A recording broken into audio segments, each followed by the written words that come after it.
मी गावाकडे आले आणि मी चालले शेतामध्ये. 7 तारखेला पाऊस सांगितला होता. 5 तारखेपासूनच पाऊस चालू झाला आहे. रोज पाऊस पडतोय आणि आज 8 तारीख आहे. रात्री खूप जोरात पाऊस पडला आहे आणि मी आले जांभळं घ्यायला. शेतामध्ये 5-6 जांभळीचे झाड आहेत. मी गेल्या वेळेस व्हिडिओ काढायला आलते तेव्हा तर खूप कच्चे होते जांभळं आणि 2 कॅरेट भरून विकायला नेले ते. आणि आज बघू आपण किती पिकलेत ती. तर मला सगळ्यात जास्त फळामध्ये जांभळं जास्त आवडते तर त्यासाठी मी भाच्याला घेऊन आले.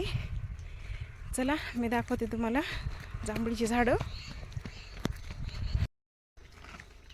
आणि मी पोहोचले. जांभळं बघून मला एवढा आनंद झाला आहे बघा. तरी पण 2 कॅरेट काढून नेले ते.